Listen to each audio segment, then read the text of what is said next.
رمضان لا إله إلا الله صلى الله على محمد صلى الله عليه وسلم. Dalam kitab Bidayatul Hidayah itu diceritakan bahwasannya ada malaikat yang diciptakan oleh Allah Subhanahu wa taala untuk membawa daripada amalan manusia-manusia yang melakukan ketaatan, baik dia daripada banyak sholatnya, baik dia daripada banyak zikirnya, baik dia daripada berakhlak seperti akhlaknya Nabi besar Muhammad, hajinya, umrohnya, apapun daripada segala ketaatan, ada malaikat tugas membawanya sehingga dia naik ke langit yang pertama. Para hadirin, ya, ketika mau nyetor amalan ini kepada malaikat penjaga langit yang pertama, para hadirin, maka malaikat itu mengatakan, pukulkan amalan itu kepada orang yang beramal.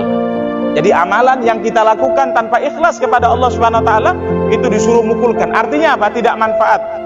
Ya, dan justru akan membawa mudarat kepada diri kita sendiri, akan membahayakan diri kita sendiri.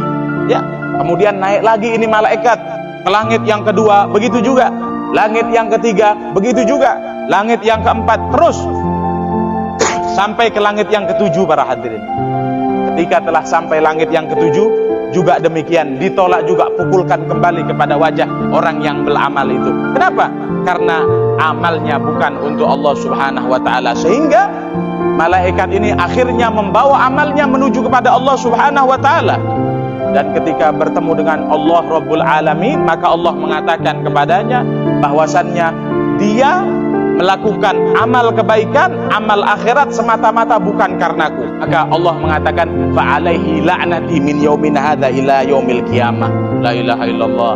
Maka Allah mengatakan, dan bagi mereka orang-orang yang tidak berikhlas kepadaku di dalam amalnya, maka baginya laknatku mulai hari ini sampai nanti hari kiamat. Ya Allah, kalau dia tidak bertaubat kepada Allah Subhanahu wa ta'ala. Maka dari itu ikhlas ini penting, hadirin. Kita beramal bukan karena kita pengen rezekinya banyak. Ada orang yang sholat takut kalau nggak sholat rezekinya sedikit. Ya, banyak orang seperti itu. La, kita nggak mau semacam ini. Tapi kita usahakan ya, di dalam ibadah kita semata-mata kita menginginkan ridhonya Allah Subhanahu wa ta'ala. Walaupun ikhlas itu ada tingkatannya ikhlas. Tapi kita nggak mau bahas itu. Kenapa? Karena kita di dalam ibadah mau yang maksimal, semaksimal mungkin kita ibadah. Kenapa? Agar kita dapat martabat, kedudukan dekat sama Allah Subhanahu wa ta'ala.